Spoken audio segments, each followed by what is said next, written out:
Hello everyone, welcome to harvester classes. तो आज का हमारा जो टॉपिक है वो है ग्रुप थ्योरी। ठीक है, ग्रुप थ्योरी आज का अपना टॉपिक है और ग्रुप थ्योरी अपन स्टार्ट करते हैं। देखो देखे वहाँ तक बता देना, बाकी अपन बोर्ड को एडजस्ट करते रहेंगे ना। आज का हमारा जो टॉपिक है वो है ग्रुप थ्योरी। ग्रुप थ्योरी के जो अपना बेसिस रहेगा वो मोस्टली सेकंड ग्रेड रहेगा। बाकी बीएससी में कोई भी स्टूडेंट है वो देख सकता है आराम से, कोई दिक्कत नहीं है। अपन आराम से बीएससी पास कर सकते हैं इस वीडियो से। ठीक है, तो बाकी बीएससी की बुक के बेस पे ही अपन सेकंड ग्रेड का एग्ज़ाम फाइट करते हैं और उसी हिसाब से अपना पैटर्न रहेगा। ठीक है, तो सबसे पहले जो ग्रुप थ्योरी है उसमें मैं एक बार देखो टॉपिक डिस्कस कर लेता हूँ। ग्रुप थ्योरी,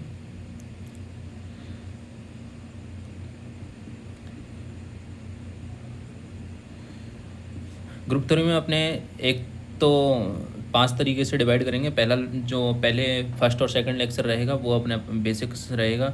ठीक है, बेसिक रहेगा। बेसिक में अपने पास में वो चीज़ कराई जाएंगी जो आने वाले अगले चैप्टर्स में काम आएंगी। ठीक है, तो बेसिक में तो सबसे पहले यही रहेगा। इसके बाद में जो अपना टॉपिक आएगा वो आएगा ग्रुप का टॉपिक आएगा। उसके बाद में order and element and cyclic group आ जाएगा। ठीक है, उसके बाद में अपने पास में आ जाएगा साइक्लिक ग्रुप्स आ जाएंगे, साइक्लिक ग्रुप आ जाएंगे। ओके, एंड साइक्लिक ग्रुप के बाद में आ जाएगा, हिल तो नहीं रहे ना बोर्ड, एक बार देख लो। साइक्लिक ग्रुप के बाद में आ जाएगा अपने पास में कोशेंट ग्रुप। ठीक है, साइक्लिक ग्रुप के बाद में आ जाएगा अपने पास में कोशेंट ग्रुप। राइटिंग बता देना सही है या नहीं है, थोड़े मोटे लिखने अक्सर बता देना उस हिसाब से। ठीक है, कोशेंट ग्रुप आ जाएगा। कोशेंट ग्रुप के बाद में आ जाएगा होमोमोर्फिज्म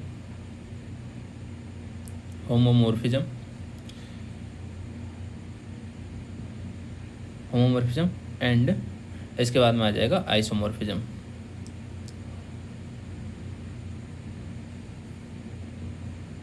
ये अपने पास में टॉपिक रहेंगे, जिसमें पहला जो बेसिक टॉपिक है वो सबसे इम्पोर्टेंट है, क्योंकि इसी की बेस पे जितने भी अपने आगे आने वाले टॉपिक हैं वो इसी बेस पे रहेंगे। ठीक है ना, तो सबसे जो इम्पोर्टेंट है, सबसे पहले ये 2 इम्पोर्टेंट जो लेक्चर रहेंगे इनको अच्छे से देखना, तब भी आगे वाले टॉपिक्स अपने को समझ में आ पाएंगे ना। अपन स्टार्ट करेंगे बिल्कुल बेसिक से, जो अपने को आता है थोड़ा बहुत एंड नहीं आता तो थोड़ा देख लेना। ठीक है, सबसे पहले बेसिक से ही स्टार्ट करेंगे अपन। बिल्कुल ऐसा नहीं लगेगा कि अपने ग्रुप थ्योरी में कुछ नया पढ़ रहे हैं स्टार्टिंग में। तो सबसे पहले जो अपना टॉपिक है वो है डिवीज़न एल्गोरिदम। ठीक है, मैं एक बार कैमरे को और आगे कर लेता हूँ थोड़ा सा। तो सबसे पहले जो अपना टॉपिक है वो है डिवीज़न एल्गोरिदम। डिवीज़न एल्गोरिदम देख रहे हैं यहाँ तक? डिवीज़न एल्गोरिदम, डिवीज़न एल्गोरिदम क्या है? भागफल कलन। ठीक है, भागफल कलन यानी कि 9th-10th का टॉपिक है, 5वीं 6वीं में भी हो सकता है। अभी 5वीं 6वीं में जो टॉपिक है ये एक्चुअल में बोल क्या रहा है, देखो हम जानते हैं किसी भी संख्या में अपन भाग देते हैं, ये ए है, इसमें किसी संख्या बी का भाग दे रहे हैं और ये क्यू आता है, रिमाइंडर आता है। ठीक है, तो ए बराबर क्या होता है अपने पास में? ए बराबर बी क्यू प्लस आर। ठीक है, ये अपने पास में ये होता है। आर जो होता है वो क्या होता है? शेषफल होता है। तो शेषफल हमेशा बी से तो छोटा रहेगा और 0 से बड़ा रहेगा। ठीक है, तो फर्स्ट अपने पास में ये आ जाएगा एंड सेकंड अपने पास में आ जाएगा, सेकंड आ जाएगा अपने पास में जो आर की वैल्यू होगी वो 0 से बी के बीच में रहेगी ना। अपने पास में जो अब इसको डिफाइन करेंगे ग्रुप थ्योरी में, इसको किस तरीके से डिफाइन करते हैं। ये होता है अपने पास में क्या होता है? भाज्य होता है, ये अपने पास में भाजक होता है, ये भागफल होता है, ये शेषफल होता है, अपन सब जानते हैं। अगर आर अगर 0 है, ये अगर 0 है, अपन ये तो भाग से सिंपल सा देख ही रहे हैं। अगर ये 0 है तो इसका मतलब ये है कि ये बी ए में पूरी तरीके से, बी है जो संख्या है भाज्य में पूरी तरीके से डिवाइड कर रहा है। ठीक है, यानी कि भाजक है वो, भाजक बी भाज्य ए को पूरी तरीके से विभाजित कर रहा है। ठीक है, और क्या है? क्यू क्या है अपने पास में? शेषफल है। और इसको अपन किस तरीके से लिख देंगे अब ग्रुप थ्योरी में? इसको स्टैंडर्ड जो लैंग्वेज है वो ये है, देखो अपने पास में all A belongs to Z के लिए, all A belongs to Z, Z क्या है? इंटीजर है। जेड के लिए b belongs to N, b किस में बिलोंग करेगा? एन में के लिए, बी बिलोंग्स टू एन के लिए, बी बिलोंग्स टू एन के लिए दो ऐसी पूर्णांक संख्याएं। अब दो ऐसी कौन सी होंगी? पूर्णांक संख्याएं ही होंगी, पूर्णांक संख्याएं। दो ऐसी पूर्णांक संख्याएं क्यू, दो ऐसी पूर्णांक संख्याएं क्यू तथा आर विद्यमान होते हैं, क्यू तथा आर विद्यमान होते हैं जहाँ अभी जो मैंने बताया था वही।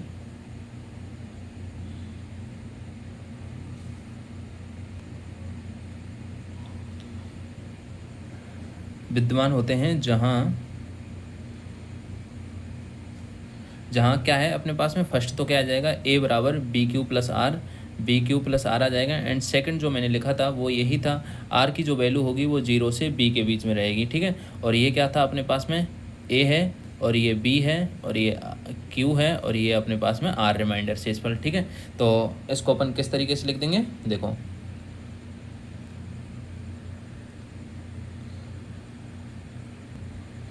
इसको अपन ए जो है, ए दिख रहा है ना,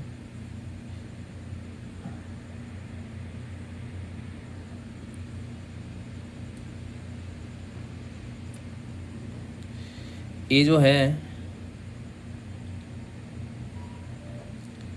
ए अपने पास में क्या है, ए है अपने पास में भाज्य, भाज्य को बोलते हैं अपन डिविडेंड, डिविडेंड।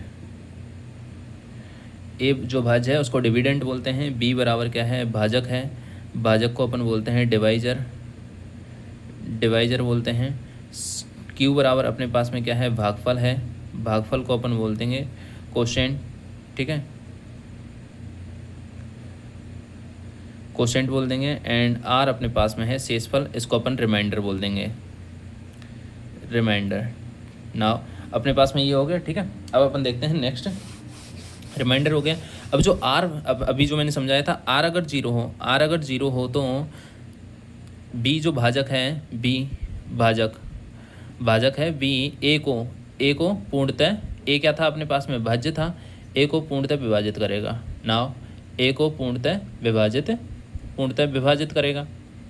ये अपनी नॉर्मल चीज़ें मैं लिखा रहा हूँ, अब मन तो नहीं कर रहा लिखाने का, बट ठीक है। ए को पूर्णतः विभाजित करेगा। इसको अपन लिखते किस तरीके से, देखो अगर अपन ए अपॉन बी लिख रहे हैं, ए स्लैश यानी कि अपने जो ये स्लैश का निशान है वो थोड़ा टेढ़ा है, ठीक है।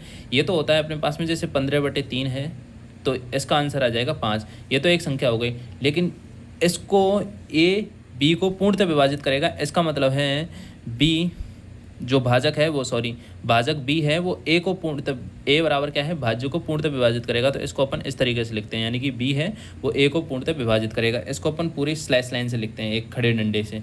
अगर आर नॉट इज टू 0 है, आर नॉट इज टू 0 है तो इसको अपन बी नॉट इज टू ए इस तरीके से लिखते हैं, ठीक है। अब अपन आगे देखते हैं, ये तो हो गई अपनी, ठीक है। अब अपने पास में है मॉडुलो। जो मॉडुलो होते हैं उनमें देखते हैं 2 मॉडुलो हैं। पहला तो योग मॉडुलो है, देख लेते हैं, कैमरे को इधर ले लेता हूँ। पहला अपने पास में है योग मॉडुलो, योग मॉडुलो दिख रहा होगा क्लियर। नाउ योग मॉडुलो क्या होता है, योग मॉडुलो एन बोलते हैं इसको, योग मॉडुलो एन बराबर क्या होता है, प्लस एन, इसको इस तरीके से डिनोट करते हैं, या फिर प्लस एन इस तरीके से। इसको एडिशन मॉडुलो भी बोलते हैं, एडिशन मॉडुलो एन। नाउ ये होता क्या है एक्चुअल में, if n belongs to N, N में बिलोंग कर रहा है, एन है वो नेचुरल नंबर में हो तो a B belongs to Z हो, ए और बी किस में है, जेड में है। तो ए प्लस मॉडुलो एन बी बराबर क्या हो जाएगा, ए प्लस बी, यानी कि ए प्लस मॉडुलो एन, देखो प्लस मॉडुलो एन की ये आ गया, मॉडुलो वाला जो फंक्शन है प्लस मॉडुलो एन बी आ गया। तो ए प्लस बी करेंगे और उसको एन से विभाजित कर देंगे, यानी कि एन से भाग देंगे, भाग देने पर जो शेषफल प्राप्त होगा वो हो जाएगा ए प्लस मॉडुलो एन, ठीक है। ए प्लस बी को एन से, ए प्लस बी को एन से भाग देने पर प्राप्त शेषफल, ओके, प्राप्त शेषफल क्या हो जाएगा, प्लस मॉडुलो एन हो जाएगा। नाउ अपने पास में ये हो जाएगा। एंड इसके बाद में देखो एक एग्जांपल देख लेता हूँ, 5 प्लस मॉडुलो एन 7, एक सेकंड गलत हो गया, 5 प्लस मॉडुलो एन की जगह 2 कर दिया अपन ने 7, तो यहाँ पे कितना आ जाएगा, 0 आ जाएगा, ठीक है। 7 और 5 कितने होते हैं, 12 होते हैं, 12 में 2 का भाग देंगे तो 6 बार जाएगा, शेषफल कितना आ जाएगा, 0 आ जाएगा। 5 प्लस मॉडुलो 2 6 बराबर क्या आ जाएगा, इसमें देखो 5 और 6 11 हो जाएंगे, इसका मतलब यहाँ पे जो शेषफल आएगा वो 1 आ जाएगा। इस तरीके से ये योग मॉडुलो होता है। सिमिलरली गुणन मॉडुलो होता है, उसको अपन क्या बोलते हैं, मल्टीप्लिकेशन मॉडुलो, ओके। अब आ जाएगा अपने पास में गुणन मॉडुलो। दूसरा है अपने पास में गुणन मॉडुलो, गुणन मॉडुलो है वो क्या है अपने पास में गुणन मॉडुलो n, और इसको अपन इस तरीके से लिखते हैं गुणन modulo n। Okay, now if n belongs to n हो, n बिलोंग्स टू n हो तो a b all A B belongs to Z के लिए, a B belongs to Z के लिए क्या हो जाएगा, ए गुणन मॉडुलो n इस तरीके से होगा, ए गुणन मॉडुलो n बी बराबर क्या होगा, ए और बी का मल्टीप्लाई कर देंगे और उसमें n का डिवाइड कर देंगे, a गुणा बी को n से भाग देने पर प्राप्त शेषफल। ठीक है, वही शेषफल रहेगा अपने पास में, प्राप्त शेषफल रहेगा। जैसे अपन 5 गुणा 2 7 करते हैं तो 5 7 5 कितने हो जाएंगे, 35 हो जाएंगे। 35 में 2 का भाग देंगे तो अपने पास में कितना बच जाएगा, 1 बच जाएगा, गुणन मॉडुलो n।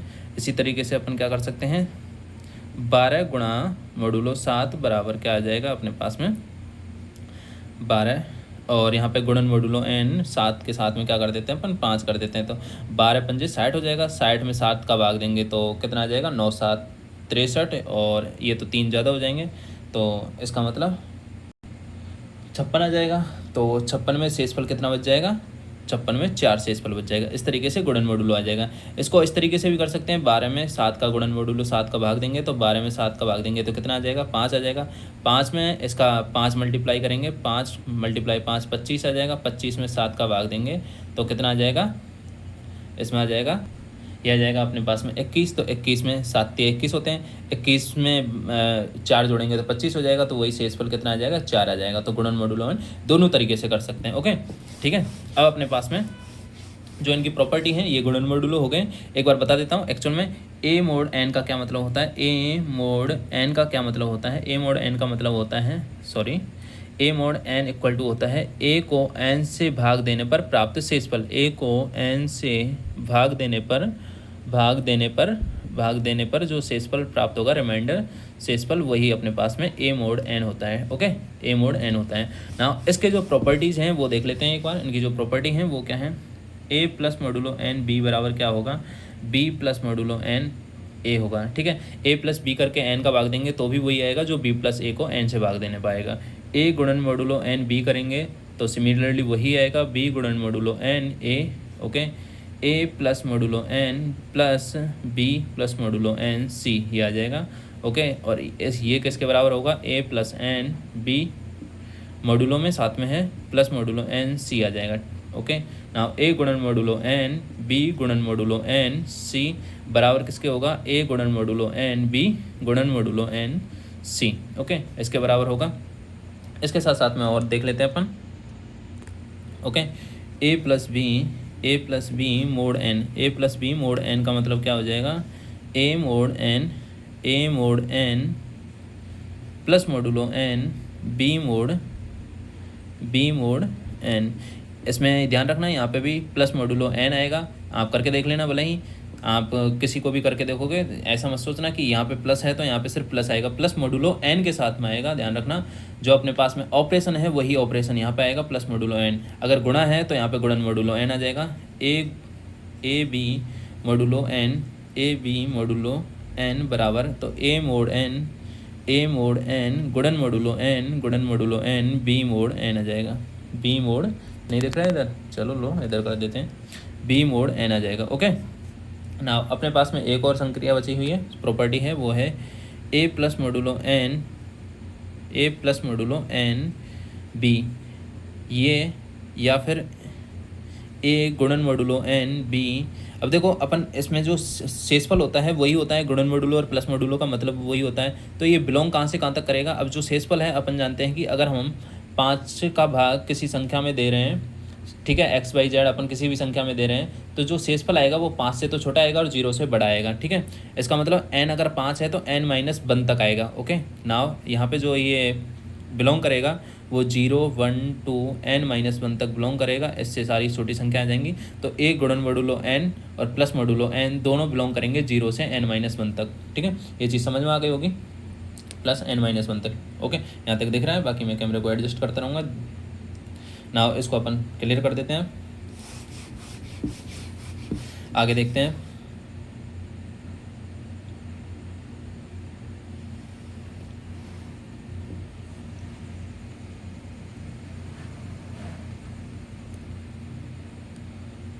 देखो ये अभी बताई दिया, प्लस n-1 तक होगा, है ना।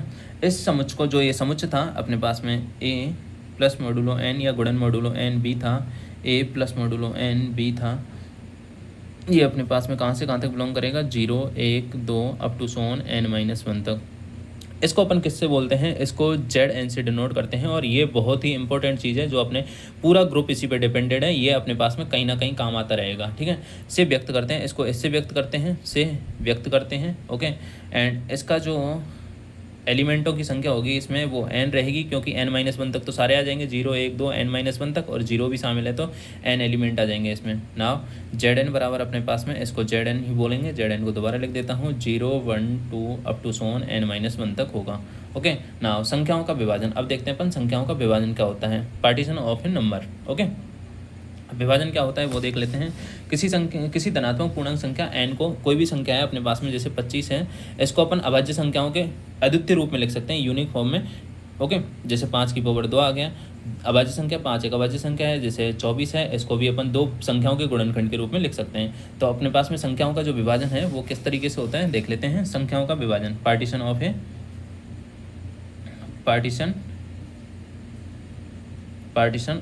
ए number, partition of A number, partition of A number, इसको बोलेंगे संख्या का विभाजन। किसी धनात्मक पूर्णांक संख्या n का विभाजन, ठीक है, अभी जो मैंने बोला था, किसी धनात्मक संख्या n का विभाजन ऐसी धनात्मक पूर्णांक संख्याओं का समुच्च होता है जिनका योग n होता है। नहीं समझ में आया, देखो बता देता हूँ। किसी धनात्मक संख्या सॉरी, वो अभी जो मैंने बताया था 5 की पावर 2 वाला, वो अलग कॉन्सेप्ट है, ठीक है, वो एक गुणनखंड होता है, ठीक है। अभाज्य संख्याओं के गुणनखंड के रूप में लिख सकते हैं, वो नहीं है, इसमें विभाजन करने हैं संख्याओं का। तो किसी धनात्मक पूर्णांक संख्या, कोई भी धनात्मक पूर्णांक संख्या है, संख्या n, किसी भी धनात्मक पूर्णांक n का विभाजन जो विभाजन है ऐसे धनात्मक पूर्णांक, अभी इसको समझा दूंगा, ऐसे धनात्मक पूर्णांक संख्याओं का किसी धनात्मक पूर्णांक n का विभाजन ऐसे धनात्मक पूर्णांक संख्याओं का समुच्च होता है। यानी कि कोई भी संख्या वो ऐसी धनात्मक पूर्णांक संख्याओं का समुच्च होता है जिनका योग n होता है। पूर्णांक संख्याओं का समुच्च होता है जिसका योग होता है, जिनका योग n होता है, इसको अपन Pn से डिनोट करते हैं। इसको अपन लिख देंगे Pn, partition of A number. तो Pn बराबर अपन किससे लिख देंगे, n के सभी विभाजनों की संख्या। Pn होता है n के सभी विभाजनों की संख्या, ओके, n के सभी विभाजनों की संख्या। अब देखो ये एक्चुअल में होता क्या है, जैसे अपने पास में n की वैल्यू 3 है, तो n बराबर 3 है। अब 3 को अपन किस तरीके से लिख सकते हैं, इसके पार्टीशन क्या क्या हो सकते हैं। देखो n को 3 भी एक इसका पार्टीशन है, इसको अपन 2 और 1 के रूप में भी लिख सकते हैं, ये भी तो इसका पार्टीशन है। इसका योग क्या आ रहा है, 3 ही तो आ रहा है। और ये क्या बोल रहा है, किसी धनात्मक पूर्णांक n का विभाजन ऐसी धनात्मक पूर्णांक संख्याओं का समुच्च होता है जिनका योग n होता है। तो ये भी एक समुच्च है, ये भी एक सेट है, ठीक है, n है जिसका योग n है। तो इसको अपन 1 1 1 के रूप में भी लिख सकते हैं, 1 1 1 के रूप में भी लिख सकते हैं, ये भी इसका एक समुच्च है। ना अपन देखते हैं एक बार, इस तरीके से लिख देंगे पार्टीशन ऑफ नंबर्स, इस तरीके से हो जाएंगे। अब अपन देखते हैं n बराबर अगर 1 हो, तो इसका विभाजन क्या हो जाएगा, इसका विभाजन हो जाएगा 1, इसका एक ही विभाजन होगा। और P1 बराबर क्या हो जाएगा, P1 बराबर 1, विभाजनों की संख्या कितनी हो जाएगी, 1। n बराबर अगर 2 हो तो विभाजनों की संख्या कितनी हो जाएगी, 2, 1 और 1। तो P2 बराबर कितना हो जाएगा, 2 हो जाएगा। n बराबर 3 हो तो अभी मैंने देखा था 3, 2 1 और 1 1 1 आ जाएगा, 1 1 1। तो विभाजनों की संख्या क्या हो जाएगी, P3 बराबर 3 हो जाएगी। ना अपने पास में n बराबर 4 हो, दिख रहा है, n बराबर 4 हो तो विभाजनों की संख्या 4 और 3 1 2 2 2 1 1 एंड नाउ 1 1 1 और 1। देखो योग 4 आ रहा है, 4 3 1 4 2 2 2 1 1 1 1 1, तो P4 बराबर क्या आ जाएगा, P4 बराबर 1 2 3 4 5, P4 बराबर 5 आ जाएगा। ओके, इस तरीके से हम सभी का विभाजन कर सकते हैं। एंड इसी तरीके से अपन करें तो P6 बराबर कितना हो जाएगा, P6 बराबर 11 हो जाएगा, P7 बराबर विभाजनों की संख्या 15 हो जाएगी, P7 में विभाजनों की संख्या 15 हो जाएगी। इस तरीके से अपन निकाल सकते हैं सबके। नाउ अपन अब देखते हैं नेक्स्ट है अपने पास में अंकगणित की मूलभूत प्रमेय। अंकगणित की जो मूलभूत प्रमेय है वो देख लेते हैं, fundamental theorem of the arithmetical. Now अपने पास में जो अंकगणित की जो मूलभूत प्रमेय है वो क्या है वो देखते हैं अपन।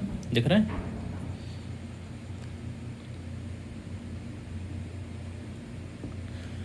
राइटिंग का थोड़ा इशू रहेगा तो देख लेना है ना, क्योंकि राइटिंग मेरी ऐसी ही है।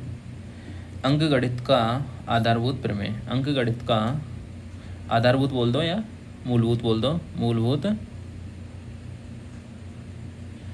अंकगणित का मूलभूत प्रमेय, मूलभूत प्रमेय। अंकगणित का मूलभूत प्रमेय क्या है, फंडामेंटल थ्योरम ऑफ अर्थमेटिक। देखो क्या बोल रहा है ये, एक से बड़ी संख्या, जितनी भी एक से बड़ी संख्या सारी संख्याएं, एक से बड़ी सभी पूर्णांक संख्याओं या तो अभाज्य संख्याएं होती हैं, जो मैं अभी बता रहा था ना, वो अभाज्य संख्याओं के गुणनखंड के रूप में या अभाज्य संख्या के रूप में लिख सकते हैं, वो यही चीज़ थी फंडामेंटल थ्योरम अर्थमेटिकल। नाउ एक से बड़ी सभी धनात्मक पूर्णांक संख्या, चलो मैं लिख देता हूँ साथ साथ में, एक से बड़ी सभी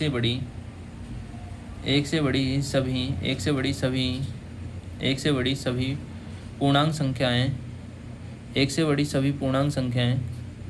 एक से बड़ी सभी पूर्णांक संख्याएं या तो अभाज्य संख्याएं होती हैं, या तो अभाज्य होंगी, सही है, या तो अभाज्य संख्याएं होती हैं, अभाज्य संख्याएं।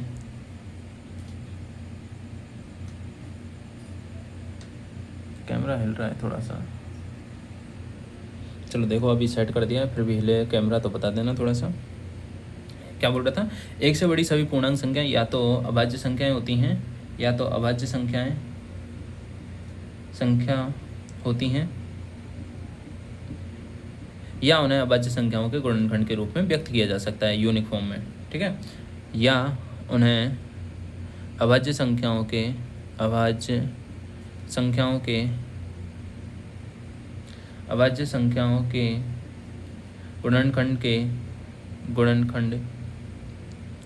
गुणनखंड के अद्वितीय रूप में व्यक्त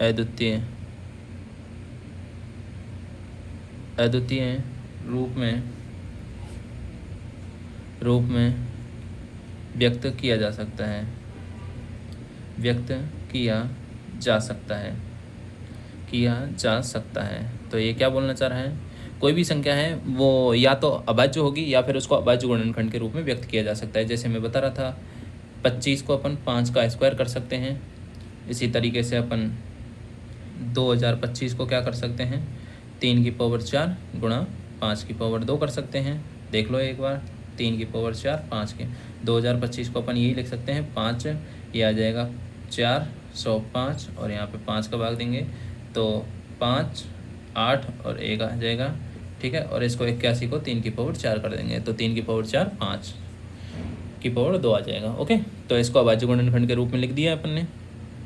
नेक्स्ट देखते हैं अपन,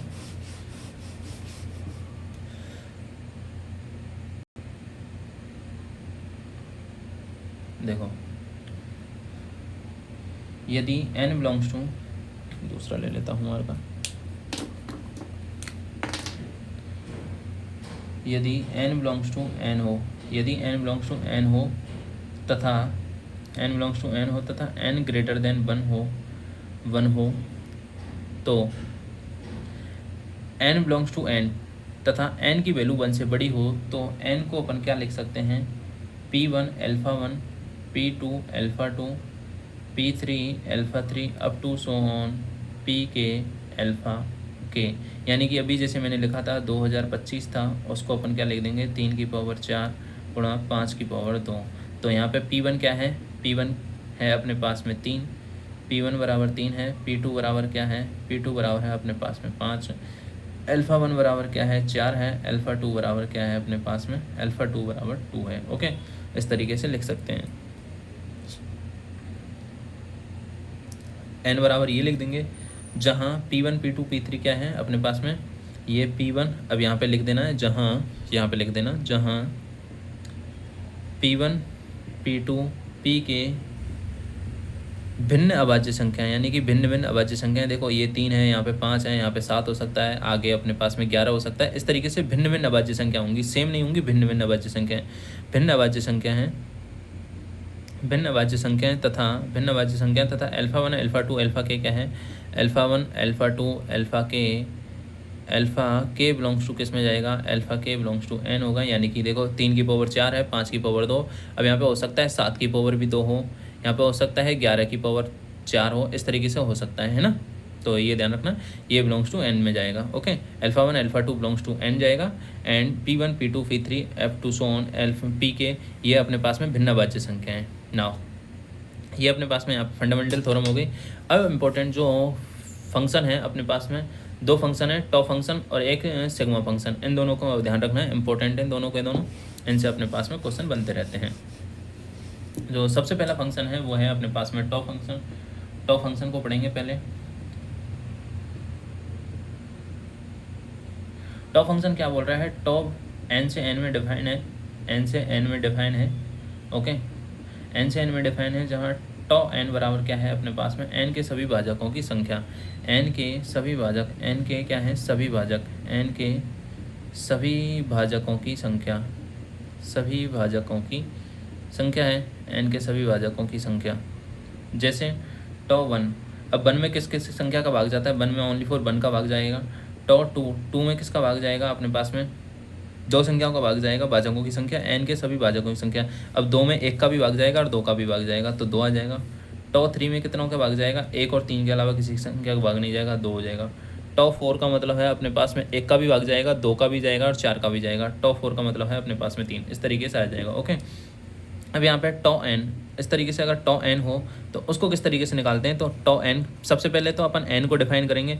तो n हमने अभी देखा था जस्ट ऊपर, n को अपन किस तरीके से लिख सकते हैं, P1 alpha 1 P1 alpha 1 P2 alpha 2 up to so on P k alpha k लिख देंगे अपन। P के अल्फा के हो तो अपने पास में टॉ n क्या आ जाएगा, टॉ n भाजकों की संख्या किस तरीके से निकालते हैं, तो अपन भाजकों की संख्या निकालते हैं, alpha 1 plus 1 alpha 1 plus 1 alpha 2 plus 2 alpha 2 plus 1 sorry alpha 3 plus 1 up to so on alpha k plus 1 इनका मल्टीप्लाई कर देते हैं, अल्फा के प्लस 1 इनका मल्टीप्लाई कर देते हैं, तो टॉ n यानी कि भाजकों की संख्या आ जाती है।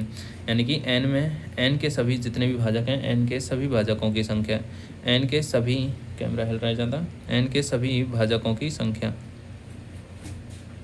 एक सेकंड, n के सभी भाजकों की संख्या आ जाएगी, n के सभी भाजकों की संख्या, n के सभी भाजकों की संख्या हो जाएगी ये। ओके, जैसे अपन देखते हैं टॉ बराबर 225 में देख लेते हैं अपन। तो टॉ बराबर 225 क्या था, 3 की पावर 4 एंड 5 की पावर 2।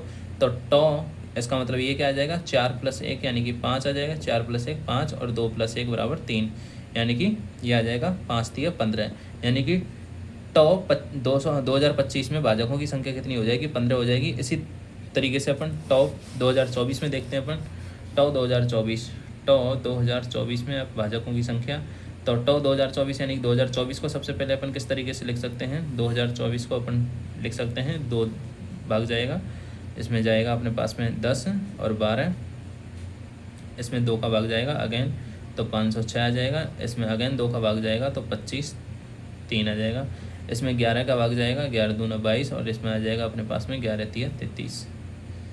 ओके, 23 का भाग जाएगा तो 2 की पावर 3 एंड 11 गुणा 23। तो टॉ 2025 को अपन क्या लिख सकते हैं, 2024 सॉरी, 2 की पावर 3 गुणा 11 गुणा 23, ये लिख देंगे अपन। और इसको ये लिखने के बाद में अपन क्या कर सकते हैं, 3 प्लस 1 4 हो जाएगा, 1 प्लस 1 2 हो जाएगा एंड 1 प्लस 1 2 आ जाएगा, 1 प्लस 1 बराबर 2, यानी कि 2 दूनी 4 4 चौका 16 है। तो टॉ 2024 में भाजकों की संख्या कितनी हो जाएगी, 16 हो जाएगी, और 2025 में भाजकों की संख्या कितनी हो जाएगी, 15 हो जाएगी। अपने पास में टॉ फंक्शन कंप्लीट हो गया। अब देखते हैं 5 फंक्शन। ओके, 5 फंक्शन है अपने पास में, सॉरी 5 नहीं सिग्मा फंक्शन है, 5 अगला फंक्शन आएगा अपने पास में है सिग्मा फंक्शन। अभी अपने पास में सिग्मा फंक्शन है, सिग्मा भी कहाँ से कहाँ तक बिलोंग कर रहा है, एन से एन पे डिफाइन है, सिग्मा एन से एन पर ही डिफाइन है, जहाँ एन टॉ एन क्या है, सॉरी ये सिग्मा एन क्या है, सिग्मा एन है एन के सभी भाजकों का योग, एन के सभी भाजकों का योग। अभी जो हमने सभी भाजक निकाले थे ना, जैसे 2024 में भाजकों की संख्या कितनी थी, 16 थी, ठीक है, और 2025 में कितनी थी, 15 थी। तो इन सभी का जो 15 भाजक हैं इन सभी का योग निकालना है। तो और 2024 में 16 जो भी भाजक हैं उन सभी का योग किस तरीके से निकालेंगे उसको अपन बोलेंगे सिग्मा फंक्शन। ओके, इसको अपन सिग्मा फंक्शन बोलेंगे। और ये अपने पास में एन सिग्मा एन बराबर क्या हो जाएगा, एन के सभी भाजकों का योग, सभी भाजकों का योग आ जाएगा, भाजकों का योग, सभी भाजकों का योग आ जाएगा सिग्मा फंक्शन।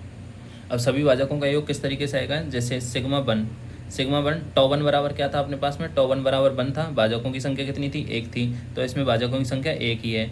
टॉ टू बराबर क्या आ जाएगा, इसमें भाजकों की संख्या कितनी थी, 1, तो 1 थी, 1 2 थी, भाजकों की संख्या 2 थी, अब इन दोनों का योग कितना आ जाएगा, 3 आ जाएगा। इसी तरीके से टॉ थ्री में कितनी थी भाजकों की संख्या, 1 तो 1 थी, 1 3 थी, इन दोनों का योग कितना आ जाएगा, 4 आ जाएगा।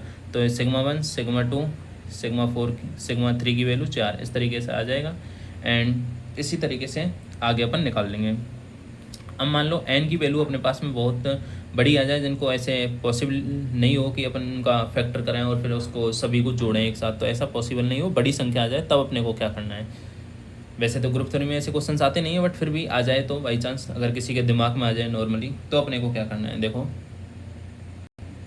सबसे पहले अपन क्या करेंगे, सबसे पहले एन को डिफाइन करेंगे। मानो एन है अपने पास में, एन अपने पास में इस तरीके से जो अपन डिफाइन करते आ रहे हैं, एन को अपन P1 अल्फा 1 की फॉर्म में लिख देंगे, P2 अल्फा 2 की फॉर्म में लिख देंगे, Pk अल्फा k की फॉर्म में लिख देंगे। अल्फा k हो तो अपन क्या करेंगे, ये सिग्मा एन बराबर क्या आ जाएगा अपने पास में, सिग्मा एन बराबर क्या आ जाएगा, 1 प्लस P1 प्लस P1 का स्क्वायर प्लस P1 की power q up to so on, इस तरीके से ये चलता रहेगा, P1 अल्फा 1। ओके, डॉट यहाँ पर आ जाएगा 1 प्लस P2 P2 का स्क्वायर P2 अल्फा 2 आ जाएगा, and dot 1 plus up to so on चलता रहेगा, P1 प्लस Pk आ जाएगा, अब Pk का स्क्वायर आ जाएगा, एंड Pk अल्फा क्या आ जाएगा, लास्ट में एक ना। अब अपन सिग्मा एन को क्या लिख सकते हैं, अब देखो ये अपने पास में गुणोत्तर श्रेणी बन रही है एक तरीके से, अगर देख पा रहे हो तो गुणोत्तर श्रेणी जीपी को अपन क्या लिख सकते हैं, P1 alpha 1 plus 1 minus 1 upon P1 minus 1 आ जाएगा। P1 माइनस 1 सेम इससे करना चाहो इससे भी यही आंसर आएगा, इससे करोगे तो भी यही आंसर आ जाएगा। P2 alpha 2 plus 1 minus 1 upon P2 minus 1 up to so on क्या आ जाएगा, Pk alpha k plus 1 minus 1 upon Pk minus 1। इस तरीके से इनको जब अपन सॉल्व करेंगे तो वही आंसर आएगा जो नॉर्मली इससे आएगा, ठीक है, और इससे दोनों से आंसर सेम ही आएगा, क्योंकि अगला स्टेप ये है। इसको अपन गुणोत्तर श्रेणी में करके इसका एक फॉर्मूला है, वो गुणोत्तर श्रेणी का ये फॉर्मूला लगा दिया है, तो ये आ गया है। ओके, अपन देखते हैं एग्जाम्पल करके देख लेते हैं एक, चलो यहीं के यहीं एग्जाम्पल है अपने पास में, वही 2024 या 2025 में से किसी एक को बता देता हूँ मैं। चलो 2025 वाले को बता देता हूँ। सिग्मा 2025 को क्या करेंगे अपन, सिग्मा 3 की पावर 4 था एंड 5 की पावर 2 था, तो अपन क्या करेंगे, 3 की पावर 4 था तो 3 की पावर 5 माइनस 1 एंड 3 माइनस 1 आ जाएगा, एंड 3 की पावर यहाँ पे अब 3 नहीं है, 5 की पावर 2 था तो 5 की पावर 3 माइनस 1 एंड 5 माइनस 1 ये आ जाएगा। तो यहाँ से आ जाएगा 243 माइनस 1 242/2 यानी कि 121, 242 121 आ जाएगा। ओके, यहाँ से 125 124/4 यानी कि अपने पास में आ जाएगा 124/4 यानी कि 31 आ जाएगा। तो इसको अपन सॉल्व करेंगे, देख लेना जो भी आए। एंड इसको दूसरे तरीके से, चलो 2024 वाला भी बता देता हूँ। एक तो ये हो गया, एंड अपने पास में एक है सिग्मा 2024, इसको जो भी सॉल्व करोगे वो आंसर आएगा, जो आए कर लेना सॉल्व। ओके, सिग्मा 2024 को सिग्मा 2 की पावर 3 गुणा 11 गुणा 23 कर सकते हैं अपन। अब देखो यहाँ पे 2 की पावर 3 तक है तो 1 प्लस 2 की पावर 1, 2 की पावर 2, 2 की पावर 1, 2 की पावर 2, 2 की पावर 3 यहाँ तक लिखेंगे। सिग्मा 1 प्लस 11 की पावर 1 तक लिख लेंगे, एंड यहाँ पे ये गुणा में ही चलता रहेगा, 1 प्लस 23 की पावर 1 तक लिख लेंगे। ओके, अब यहाँ पे क्या आ जाएगा, ये 8 और 2 10 और 5 15 आ जाएगा, 15 गुणा ये 11 और 1 12 आ जाएगा, गुणा 23 और 1 24 आ जाएगा। इससे जो भी आंसर आएगा वो कर लेना। ओके, ये नहीं दिख रहा क्या? चलो देख लो एक बार ऊपर यहाँ तक। सिग्मा 2024 को अपन मैंने किस तरीके से सॉल्व किया है, ये 2 की पावर 3 गुणा 11 जो अपन ने फैक्टोरियल पिछली बार में किए थे, वही इनके गुणन खंड है अपने पास में। इसको अपन ने इस तरीके से लिख दिया है, जो अभी मैंने फॉर्मूला बताया था उसी का पहला स्टेप है, मतलब सेकंड स्टेप में जो फॉर्मूला था वो है ये लगाया है। और उसके बाद में यहाँ पे ये जो सिग्मा 2025 वाला है, इसमें जो थर्ड स्टेप से जो फॉर्मूला निकाला था वो है। ठीक है, दोनों ही फॉर्मूले किसी भी तरीके से कर सकते हैं, आपको जो बेटर लगे। अगर आप इससे कर रहे हो पहले से तो इससे कर सकते हैं, नहीं तो आप जीपी पढ़ रखिए तो इससे भी कर सकते हो, कोई दिक्कत नहीं है। ओके, चलो नेक्स्ट अपन देखते हैं को प्राइम नंबर क्या होते हैं। ये हो गया अपने पास में। अब देखते हैं अपन को प्राइम नंबर, सहभाज्य संख्याएं क्या होती हैं। को प्राइम नहीं दिख रहा क्या? को प्राइम, चलो देखो को प्राइम नंबर क्या होते हैं। को प्राइम नंबर यानी कि सहभाज्य संख्या, लिख लेना। दो पूर्णांक संख्याएं ए तथा बी सहभाज्य संख्याएं कहलाती हैं, ये अगर उनका जीसीडी है जो 1 होना चाहिए।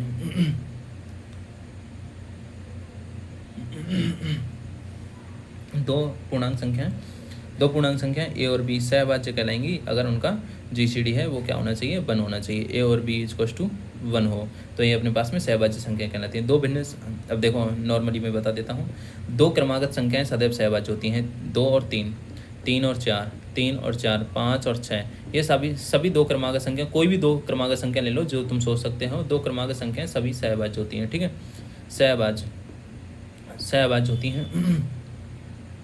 और दो अभाज्य संख्या, दोनों अभाज्य संख्या जैसे 3 और 5 है, 5 और 7 है, 5 और 7 है, दो अभाज्य, ये भी अभाज्य है और ये भी अभाज्य, दो अभाज्य संख्याएं भी सहभाज्य होती हैं। ओके, समझ में आ गया? एंड इसके साथ साथ में अगर देखें अपन, एक जो है, एक ये वाला एक सभी संख्याओं के साथ सहभाज्य होता है। एक एकमात्र ऐसा धनात्मक पूर्णांक संख्या है जो स्वयं के साथ भी सहभाज्य होता है। ओके, ये अपने पास में सहभाज्य हो गए। ये तो अपने पहली दूसरी क्लास में ही बता देते हैं, ऐसी कोई बताने वाली चीज़ थी नहीं। अब देखते हैं अपन UN क्या होता है अपने पास में। UN जो होता है अपने इस तरीके से डिफाइन करते हैं इसको। UN को x belongs to n and x की वैल्यू n से छोटी है, और GCD है वो x और n का GCD है वो 1 होना चाहिए। x और n का जो GCD है वो 1 होना चाहिए, और n की वैल्यू 2 से बड़ी होनी चाहिए। इसको अपन UN से डिफाइन करते हैं। यानी कि x जो है वो n में बिलोंग करेगा, x कोई भी नंबर हो सकता है वो n में बिलोंग करेगा, और x है वो नेचुरल नंबर यानी कि n से छोटा होगा। जहाँ पे x है वो n से छोटा है, और GCD x और n का जो GCD है, x और n इन दोनों का GCD है वो 1 होना चाहिए, और n की वैल्यू 2 से वही है। ओके ना, U1 बराबर क्या आ जाएगा अपने पास में? U1 बराबर 1 आ जाएगा। U2 बराबर क्या आ जाएगा अपने पास में? U2 बराबर भी 1 आ जाएगा। U3 बराबर क्या आ जाएगा? U3 बराबर 1 और 2 आ जाएगा। देखो 1 के साथ में ही सहभाज्य होता है, ये अपन ने बताया था। 2 से छोटी सभी सहभाज्य संख्याएं जिनके साथ में GCD 1 हो। ठीक है, 2 का GCD 1 होगा सिर्फ 1 के साथ में। 3 का GCD 1 के साथ में भी 1 है, 3 का GCD 2 के साथ में भी 1 आएगा। U बराबर 4 यानी कि U का 4 का GCD 1 के साथ में 1 है, 4 का 2 के साथ में GCD 1 नहीं होगा, एंड 3 के साथ में GCD 1 हो जाएगा। ओके, 1 और 3। U बराबर 5, समझ पा रहे हो ना मैं क्या समझाना चाह रहा हूँ? U बराबर 5, 1 2 3 4 एंड ये आ जाएगा। देखो 5 और 1 का GCD 1 है, 5 और 2 का GCD 1 है, 5 और 3 का GCD 1 है, 5 और 4 का GCD भी 1 है। ओके, यानी कि 5 से छोटी, अगर ये n बराबर 5 है तो 5 से छोटी सभी अभाज्य संख्याएं जो 5 के साथ में GCD 1 दें। ठीक है, 5 और उस संख्या का GCD 1 होना चाहिए जो 5 से छोटी हैं। ओके, तो वो इसमें आ जाएंगे। UN का मतलब ये होता है। अब अपन देखते हैं आइलैंड फंक्शन। देखो U10 देख लो एक बार। U10 का मतलब क्या आ जाएगा? U10 में 10 के साथ में कौन कौन सी संख्या है जो GCD 1 प्राप्त करे? तो 1 है, एक 2 नहीं होगा, 3 हो जाएगा इसका। 3 और 10 का GCD 1 आ जाएगा। 3 के बाद में 5 नहीं होगा, 4 भी नहीं होगा, 6 7 हो जाएगा। ओके, एंड U10 के साथ साथ में 7 हो जाएगा एंड 9 हो जाएगा। इनका सबका GCD 10 के साथ में GCD 1 है। ओके, इसी तरीके से अपन कर सकते हैं। अब देखते हैं अपन आइलर फंक्शन। आइलर फंक्शन क्या होता है वो देख लेते हैं एक बार। Euler function, Euler phi function बोल दो इसको, या आइलर फंक्शन बोल दो, कुछ भी बोल सकते हैं। आइलर फंक्शन या फिर Euler phi function. Okay, phi function क्या होता है, ये भी n से n पे डिफाइन होता है। n से n पे डिफाइन है, जहाँ n से n पे डिफाइन है, जहाँ phi of 1 equals to, phi of 1 equals to क्या आ जाएगा, 1 आ जाएगा। All n belongs to n greater than 2 के लिए। ओके, फाई ऑफ n बराबर क्या आ जाएगा अपने पास में, फाई ऑफ n बराबर है अपने पास में n से छोटे सभी धनात्मक पूर्णांकों की संख्या जो n के साथ सहभाज्य हो। यानी कि ये क्या बोल रहा है, फाई ऑफ n का मतलब होता है n से छोटे सभी धनात्मक पूर्णांकों की संख्या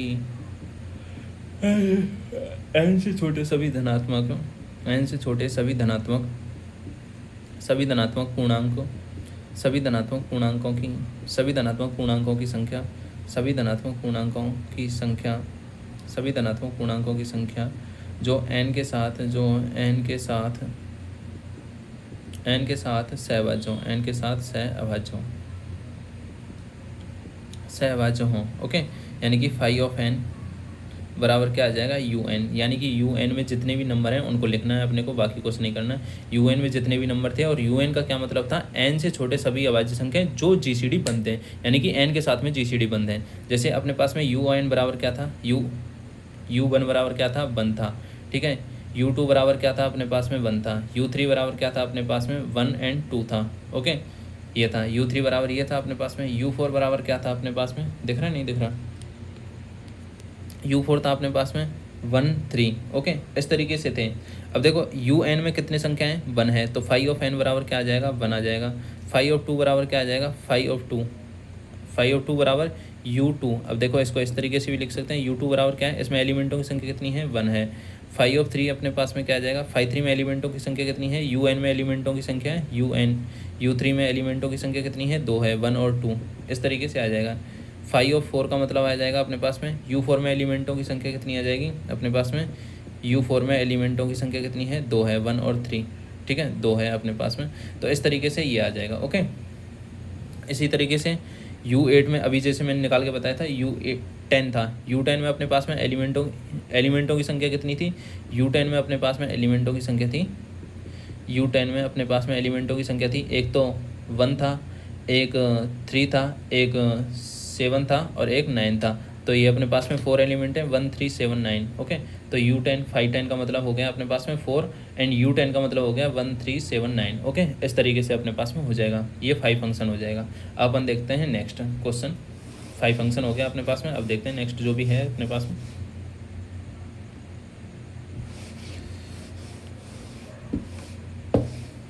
फाई फंक्शन के बाद में यदि P एक अभाज्य संख्या है, ठीक है, यदि P एक अभाज्य संख्या है तो फाई P ऑफ n, देखो अगर P A इफ नहीं दिख रहा क्या,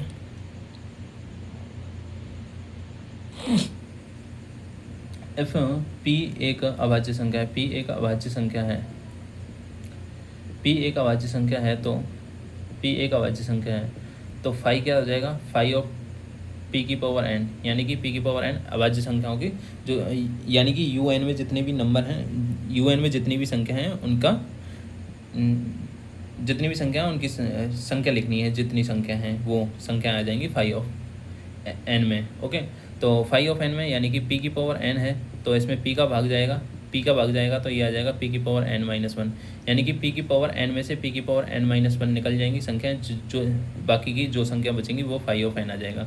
तो अपने पास में P की पावर n माइनस P की पावर n माइनस 1 बच जाएगा। ओके, ये अपने पास में फाई ऑफ P की पावर n आ जाएगा।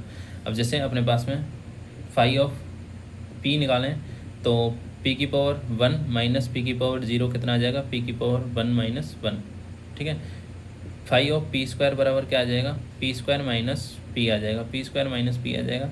इसी प्रकार से फाई ऑफ 3 बराबर क्या आ जाएगा, P Q minus P square आ जाएगा। ओके, इस तरीके से एफ GCD M और N का GCD, अब देखो F GCD of M N, GCD of M और N का GCD, दो संख्याएं दे रखी हैं m और n, इनका GCD 1 हो तो फाई ऑफ m n बराबर फाई ऑफ m n बराबर हो जाएगा फाई ऑफ m n बराबर हो जाएगा phi of m and phi of n हो जाएगा।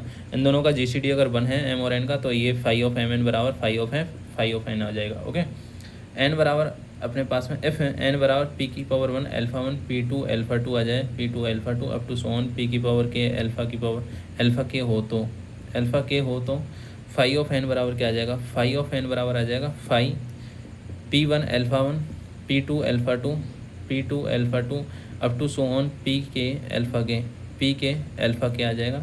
ये तो अपने पास में n आ जाएगा, और n को अपन किस तरीके से लिख लेंगे, phi of p1 alpha 1 phi of p2 alpha 2 इस तरीके से लिख लेंगे। मैं अभी बता रहा था इसका GCD 1 आएगा, तो इसको p2 अल्फ़ा 2 लिख लेंगे and phi of p k alpha के फॉर्म में लिख लेंगे, अल्फ़ा के की फॉर्म में लिख लेंगे, और यहाँ से अपन इसको इस फॉर्म में लिख लेंगे। ओके, जैसे p अल्फ़ा 1 है तो अल्फ़ा 1 माइनस 1 लिख लेंगे, p1 alpha 1 minus p1 alpha 1 minus 1 आ जाएगा। ठीक है, इसी तरीके से p की power alpha 2 minus p2 alpha 2 minus 1 इस तरीके से इसको लिख लेंगे, और ये आ जाएगा लास्ट में यहाँ पे p के, यहाँ पे आ जाएगा p के अल्फ़ा के माइनस p के अल्फ़ा के माइनस 1।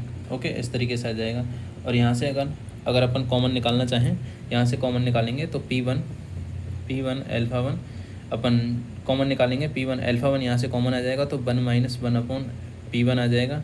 ओके, इस तरीके से p2 अल्फ़ा 2 कॉमन आ जाएगा, और यहाँ से 1 माइनस 1 अपॉन p2 कॉमन आ जाएगा, बच जाएगा। इसी तरीके से p के अल्फ़ा के कॉमन आ जाएगा, यहाँ से 1 माइनस 1 अपॉन p के आ जाएगा। ओके, एंड जो फाई ऑफ n लास्ट में जो बचेगा अपने पास में, फाई ऑफ n लास्ट में जो बचेगा, इसको p1 अल्फ़ा 1 p2 अल्फ़ा 2, इसको तो अपन क्या बोल देंगे, n बोल देंगे। ठीक है, ये अपन पढ़ते आ रहे हैं, n बोलेंगे इसको। ओके, देखो यहाँ पे फाई ऑफ n बोल देंगे इसको, तो इसको और इसको कॉमन निकाल के यहाँ से n बोल देंगे, और अपने पास में क्या बच जाएगा, 1 upon p1 1 minus 1 upon p2 1 minus 1 upon p3 1 upon 1 minus p3 up to so on, यहाँ आ जाएगा 1 माइनस 1 अपॉन pk, ये आ जाएगा। ओके, तो अपने पास में फाइनल आंसर ये आ जाएगा। इस तरीके से p एक अभाज्य संख्या है, और जिसका GCD 1 है, तो इसको अपन इस तरीके से डिफाइन कर देंगे, n को अपन इस तरीके से लिख देंगे, n को इस तरीके से लिखने के बाद में इसको सेपरेट कर लेंगे, मल्टीप्लाई में है, इसको n कर देंगे, और n करने के बाद में ये आ जाएगा।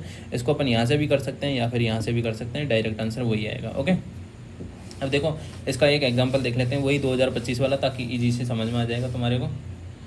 फाई ऑफ 2025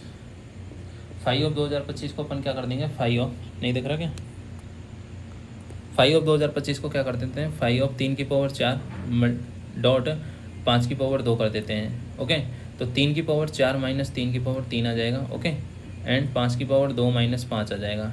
यहाँ से कितना आ जाएगा, तो ये आ जाएगा 81 गुणा 3 कितना हो जाएगा, 243 माइनस 9 नहीं 81 माइनस 3 9 27 दिया, 81 माइनस 9 आ जाएगा, 81 माइनस 9 नहीं 27 आ जाएगा, 81 माइनस 27 तो 7 4 11 54 आ जाएगा। ओके, 54, और यहाँ से 25 माइनस 5 20 आ जाएगा, तो यहाँ से आ जाएगा 1080। ओके, इस तरीके से फाई ऑफ 2024 निकालेंगे अपन।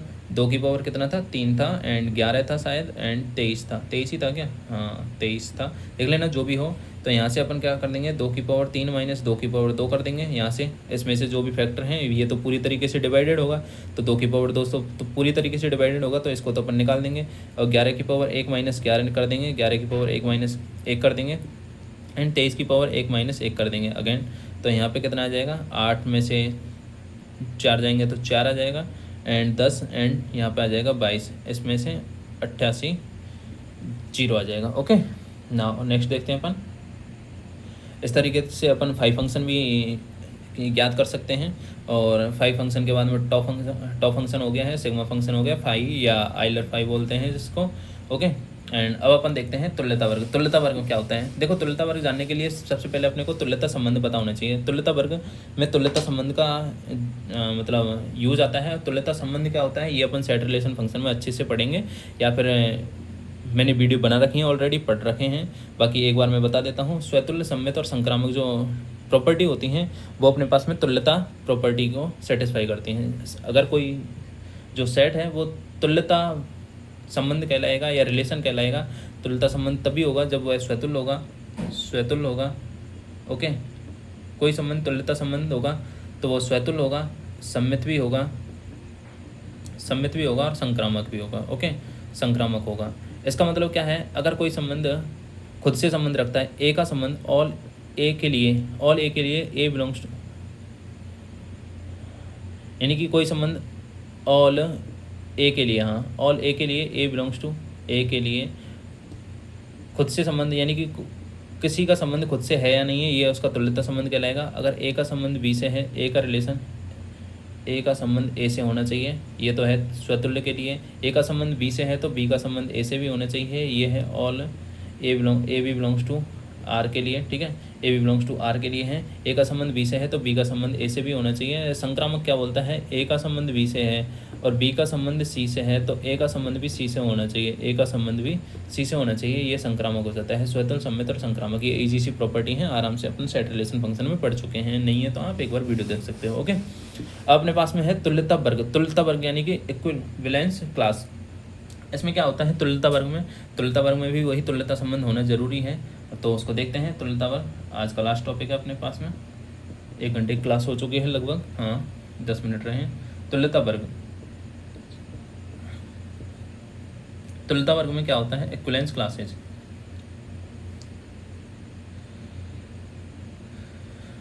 Equivalence LANCE equivalence classes. ये क्या होता है, यदि R किसी समुच्चय S पर परिभाषित है, अभी मैंने बताया था, यदि R यानी कि R एक रिलेशन है, R का मतलब यहाँ पे एक रिलेशन ही है। यदि R किसी समुच्चय S पर परिभाषित एक तुल्यता संबंध है, यानी कि R क्या है, S पर परिभाषित एक तुल्यता संबंध है। और तुल्यता संबंध के लिए मैंने बताया था स्वतुल्य, सम्मित और संक्रामक होना चाहिए। तुल्यता संबंध हो तो किसी अवयव, तो कोई अवयव A बिलोंग्स टू S का तुल्यता वर्ग, A बिलोंग्स टू S का तुल्यता वर्ग, A बिलोंग्स टू S का तुल्यता वर्ग S के, A बिलोंग्स टू S का तुल्यता वर्ग S के उन अवयवों को, S के उन सभी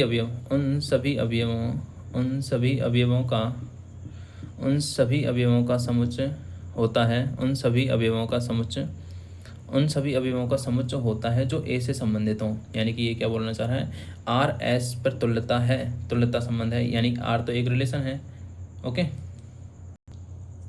यानी कि ये सिंपली भाषा में देखते हैं क्या कहना चाह रहा है। यदि R एक रिलेशन है, R किसी समुच्चय S पर परिभाषित है, R किसी समुच्चय S पर परिभाषित एक तुल्यता संबंध है। ओके, तुल्यता संबंध है तो A है वो S का तुल्यता वर्ग होगा यदि S के उन सभी अवयवों का समुच्चय होता है जो A से संबंधित हों। अर्थात A बराबर क्या आ जाएगा अपने पास में, S belongs to S, X belongs to S and X संबंध है A से, X का संबंध है, यानी कि A का तुल्यता वर्ग क्या हो जाएगा, अगर X इस तरीके से डिफाइन है कि X का संबंध A से है और X बिलोंग्स टू S में है तो A है इसका तुल्यता वर्ग कहलाएगा। ओके, नाउ एग्जांपल देख लेते हैं अपन एक आधी। माना एक एग्जांपल नॉर्मली ले रहा हूँ मैं, जो कि कराया हुआ है क्लास में ही। तो पूर्णांकों के समुच्चय Z पर परिभाषित एक संबंध है। एग्जांपल, माना R पूर्णांकों के किसमें है, पूर्णांकों में परिभाषित है। पूर्णांकों के समुच्चय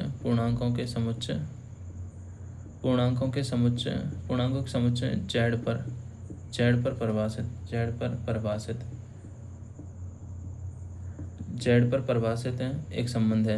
Z पर परिभाषित एक संबंध है। संबंध किस प्रकार है, all A belongs to Z के लिए। देखो, अगर तुम ये BSc के लिए कर रहे हो, है ना, BSc के लिए पढ़ रहे हो तो ये बेसिक है, इसको पढ़ने की इतनी ज़रूरत नहीं है क्योंकि ये 9, 10, 11, 12 के टॉपिक हैं। तो इनको तुम एक बार वीडियो देख लेना, बाकी पढ़ने की इतनी ज़रूरत है नहीं। इसमें पढ़ने वाली चीज़ क्या है, top function, phi function and sigma function, इन तीनों को देख लेना और एक मॉड्यूलो वाली चीज़ों को देख लेना। बाकी ये एक बार तुम ब्रीफ में देख लो। ये 11th, 12th के सेट रिलेशन फंक्शन, इसको इतनी ज़्यादा डिटेल में पढ़ने की ज़रूरत नहीं है। ठीक है। तो ये मैं नॉर्मली बता रहा हूँ, बाकी जो इंपॉर्टेंट चीज़ है उसको मैं अच्छे से समझाने की कोशिश कर रहा हूँ, लिख नहीं रहा हूँ बस, बाकी समझा तो बाकी को भी रहा हूँ। ओके, तो एक संबंध इस तरीके से परिभाषित है, ए बी बिलोंग्स टू, ए का संबंध बी से इस प्रकार है कि 4 डिवाइड कर रहा है ए माइनस बी को, 4 ए माइनस बी को विभाजित कर रहा है, ए माइनस बी को विभाजित कर रहा है, यानी कि ये बोल रहा है कि जो 4 है वो ए माइनस बी का गुणज है। अब इसमें क्या है, अपने को स्वतुल्य परिभाषित करना है सम्मित परिभाषित करना है और संक्रामक परिभाषित करना है। तो स्वतुल्य के लिए अपन क्या करेंगे, स्वतुल्य परिभाषित करने के लिए, स्वतुल्य परिभाषित करने के लिए all A belongs to Z के लिए, जेड में परिभाषित है, ये बता रखा है, जेड पर समुच्चय जेड पर परिभाषित है, तो ए बिलोंग्स टू जेड पर परिभाषित होने के लिए ए का संबंध ए से होना चाहिए। तो ए माइनस ए बराबर 0 होगा। एक्चुअल में सही है ये बात भी, क्योंकि 4 0 है, वो 4 का गुणज है, 0 बराबर 4 गुणा 0 प्लस 0, रिमाइंडर शेषफल और भाजक भागफल एंड शेषफल जो भी है अपने पास में, ये सारी चीज़ें हैं, यानी कि 0 है वो 4 का गुणज है। एंड इसके साथ साथ में सम्मित की बात करते हैं अपन, सम्मित दिख रहा है इधर, सम्मित की बात करते हैं अपन, सम्मित की भी बात करते हैं। ए का संबंध बी से है, क्वेश्चन में दिया हुआ है ऑलरेडी, ए का संबंध बी से है, एफ ए का संबंध बी से है तो बी का संबंध भी, 4 अगर ए माइनस बी को विभाजित करता है तो 4 बी माइनस ए को भी विभाजित करेगा। ओके, ये एक्चुअल में सही बात है, तो बी का संबंध ए से भी है। इसके बाद में बात करते हैं अपन संक्रामक, संक्रामक की बात करते हैं। संक्रामक में क्या बोल रहा है, ए का संबंध बी से है एंड बी का संबंध सी से है, बी का संबंध सी से है, बी रिलेशन टू सी, तो ए का रिलेशन सी से होगा, ए का रिलेशन सी से होगा। वो किस तरीके से होगा, देखो 4 ए माइनस बी को डिवाइड कर रहा है एंड 4 बी माइनस सी को डिवाइड कर रहा है, इन दोनों को जेड देते हैं तो 4 A minus B plus B minus C को डिवाइड करेगा, बी से बी कैंसिल हो जाएगा, तो 4 का रिलेशन ए माइनस सी से भी है, यानी कि 4 ए माइनस सी को डिवाइड करेगा। ओके, 4 ए माइनस सी को डिवाइड कर रहा है तो ऑटोमेटिकली ए का संबंध सी से भी है, तो स्वतुल्य भी है, सम्मित भी है एंड संक्रामक भी है, तीनों के तीनों हैं। तो ये अपने पास में क्या हो जाएगा, तुल्यता संबंध, ये तो हो जाएगा एक्चुअल में ये वाली चीज़ यहाँ से यहाँ तक तो तुल्यता संबंध हो जाएगी। और जो ये इससे जो अपने पास में जो इसका समुच्चय आएगा, तुल्यता संबंध का जो समुच्चय आएगा वो क्या हो जाएगा, अपने पास में तुल्यता वर्ग हो जाएगा। अब वो समुच्चय क्या बचेगा वो एक बार देख लेते हैं। ओके, अब देखो ये तुल्यता संबंध हो गया, यहाँ से ये तीनों बताएं, तो अपने पास में जो एग्जाम्पल था एक बार ले लेते हैं अपन। नाउ ये तुल्यता संबंध हो गया था अभी वाला, तो 5 को अपन लेते हैं। 5 को अपन किस तरीके से लिख सकते हैं, एक्स बिलोंग्स टू जेड, नहीं दिख रहा क्या, 5 बराबर एक्स बिलोंग्स टू जेड, और 5 का संबंध, एक्स का संबंध 5 से है। 5 का अब अपने को क्या बोल रहा है कि 5 का तुल्यता वर्ग लिखना है। क्वेश्चन इस तरीके से आ सकता है कि 5 का तुल्यता वर्ग, और रिलेशन दे रखा है ए माइनस बी बराबर 4 divided by A minus B, 4 A से ए माइनस बी को विभाजित करता है। ओके, यानी कि 4 ए माइनस बी का जो है गुणज है। ठीक है, तो 5 का तुल्यता वर्ग लिखना है अपने को। 5 का तुल्यता वर्ग अपन किस तरीके से लिख सकते हैं, यहाँ पे 5 का तुल्यता वर्ग एक्स बिलोंग्स टू जेड, और 4 एक्स माइनस 5 आ जाएगा। ओके, अब यहाँ पे क्या आ जाएगा, x माइनस 5, 4 x माइनस 5 को डिवाइड कर रहा है, x माइनस 5 को डिवाइड कर रहा है, इसका मतलब यहाँ पे क्या है, x बिलोंग्स टू जेड है एंड x माइनस 5 है वो 4 मल्टीप्लाई 4q, यानी कि 4 के गुणज में के रूप में है, 4 के गुणज के रूप में, तो x माइनस 5 4q आ जाएगा एंड q बिलोंग कर रहा है जेड में। ओके, q बिलोंग कर रहा है जेड में। अब यहाँ से अपन क्या करते हैं, 4q प्लस 5 बराबर x आ जाएगा। देखो इसको ध्यान से देखेंगे, इसको सॉल्व कर रहा हूँ अभी मैं, इसको एज इट इज रखना है तुम्हारे को, यहाँ इसको भी एज इट इज रखना है। 4q प्लस 5 आ जाएगा, तो x बराबर क्या आ जाएगा, 4q प्लस 4 प्लस 1 आ जाएगा। 4q यहाँ से लिख लेंगे अपन, 4q प्लस 1 को अपन m लिख देंगे, यहाँ से कोई भी k लिख देते हैं, 4k प्लस 1 कर देते हैं, k प्लस 1। अब यहाँ पे क्या आ जाएगा, k बिलोंग्स टू आ जाएगा, k बिलोंग्स टू आ जाएगा जेड। ओके, और यहाँ पे x बिलोंग्स टू जेड आ जाएगा। ओके, अब यहाँ पे भी ये x हट गया है यहाँ से, वैसे तो अब x को हटा ही दिया है, तो यहाँ से k की फॉर्म में लिख दिया है, वैसे यहाँ तक लिख सकते हो x, और यहाँ पे q प्लस 1 के फॉर्म में लिख रहे हैं अपन। अब q प्लस 1 को अपन ने k डिनोट कर दिया है, q प्लस 1 को अपन ने k कर दिया है, और बाद में प्लस 1 बचा हुआ है, तो 4k प्लस 1 बच जाएगा। अब अपन यहाँ पे क्या बच जाएगा, 5 बराबर क्या आ जाएगा, 4k plus m, 4k plus 1 बच जाएगा एंड k को अपन ने के अपने पास में कहाँ से कहाँ तक है, के बिलोंग कर रहा है अपने पास में जेड तक। ठीक है, तो ये इसका तुल्यता वर्ग हो जाएगा। अब के की वैल्यू अपन जेड में से कुछ भी पुट करते जाएंगे, के बिलोंग्स टू 0 पुट करेंगे तो 1 आ जाएगा, के बिलोंग्स टू -1 पुट करेंगे तो -1 पुट करेंगे तो -3 आ जाएगा, के बिलोंग्स टू 1 पुट करेंगे तो 5 आ जाएगा, अप टू सो ऑन, इस तरीके से चलता रहेगा। ओके, ये समझ में आया नहीं आया ये बता दो एक बार। चलो मैं एक एग्जांपल और बता देता हूँ, ये थोड़ा यहाँ पे थोड़ा मेरे को लग रहा है थोड़ा समझ में नहीं आया होगा, बट एक और देख लो एग्जांपल। ठीक है, अब ये तुल्यता वर्ग अपने पास में जो रिलेशन दे रखा है ना, जो रिलेशन ए का रिलेशन बी से जो दे रखा है वो इस तरीके से दिया हुआ है। ए का रिलेशन बी से ये 4 ए माइनस बी, यहाँ पे कोई और भी रिलेशन हो सकता है ये रिलेशन, तो उसके हिसाब से तुल्यता वर्ग निकालना होता है, ना कि इसी हिसाब से। ऐसे नहीं है कि इसी हिसाब से निकालना होगा हर बार, नहीं नहीं नहीं नहीं, इसमें जो भी रिलेशन दे रखा होगा उसके हिसाब से तुल्यता वर्ग निकालते हैं अपन। देखो एक बार मैं 8 का तुल्यता वर्ग निकाल के बता देता हूँ। 8 का तुल्यता वर्ग, 8 का तुल्यता वर्ग निकाल लेते हैं।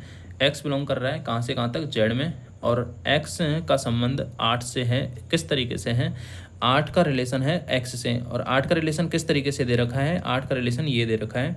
तो अपने पास में एक्स बिलोंग करेगा जेड, एक्स बिलोंग कर रहा है जेड, एंड 8 का रिलेशन 4, रिलेशन ए और बी का रिलेशन किस तरीके से है, 4 ए माइनस बी। तो यहाँ पे 4 एक्स माइनस 8 आ जाएगा, 4 एक्स माइनस 8 आ जाएगा। ओके, और यहाँ पे x माइनस 8 को अपन क्या कर देंगे, x माइनस 8 को अपन 4 की फॉर्म में लिख देंगे। x बिलोंग्स टू जेड है, x बिलोंग्स टू जेड है, और 4 क्यू बराबर x माइनस 8, x माइनस 8, और x बिलोंग्स टू अपने पास में z ऑटोमेटिकली है ही। तो इसको अपन क्या कर देंगे, यहाँ पे x बिलोंग्स टू z कर देंगे, x बिलोंग्स टू z, और x बराबर आ जाएगा 4 क्यू प्लस 8 आ जाएगा, 4 क्यू प्लस 8 आ जाएगा, दिख रहा है यहाँ पे। 4 क्यू प्लस 8 को अपन क्या कर देंगे, x बराबर 4 क्यू प्लस 8 को अपन लिख देंगे 4 Q plus 4 plus 4 Q plus 4 plus 4 कर देंगे, ठीक है, 4 क्यू प्लस 4। ओके, अब 4 क्यू प्लस 4 को अपन क्या कर देंगे, यहाँ से देखो, यहाँ से 4 को अपन कॉमन ले लेते हैं दोनों जगह से, तो यहाँ पे 4 क्यू, और यहाँ पे अपन 4 को कॉमन ले लेते हैं, तो 4 बराबर क्यू प्लस 2 आ जाएगा। ओके, और x बिलोंग्स टू जेड है अपने पास में। अब 4 क्यू प्लस 2 है, तो अपन इसको क्या कर देते हैं, 4 क्यू प्लस 2 है, और ये 4 का मल्टीप्लाई है, इसको अपन x बराबर 4 क्यू प्लस 2 को अपन m लिख देते हैं, तो 4m, x belongs to Z है, x बिलोंग्स टू जेड था अभी तक। ओके, यहाँ पे, और 4m आ जाएगा। अब इसको अपन 4m कर देंगे, तो x बराबर क्या आ जाएगा अपने पास में, 4m आ जाएगा, x बराबर 4m आ जाएगा, और m बिलोंग्स टू जेड है अपने पास में। ओके, तो 4m आ जाएगा, तो 8 के तुल्यता वर्ग क्या आ जाएंगे अपने पास में, 4m आ जाएगा। 8 के तुल्यता वर्ग में क्या आ जाएगा, 4m आ जाएगा, और m की वैल्यू अपन जो जो रखते जाएंगे, m बराबर जेड में से कुछ भी रखेंगे, 0 माइनस 4, 4, 8 माइनस 8, इस तरीके से ये 8 का तुल्यता वर्ग आ जाएगा। ओके, एंड मिलते हैं अपन नेक्स्ट क्लास में, तब तक के लिए थैंक यू सो मच। तो ये समझ में आ गया होगा, आई होप सब कुछ ईजी करने की कोशिश की है मैंने, एंड मिलते हैं नेक्स्ट क्लास में।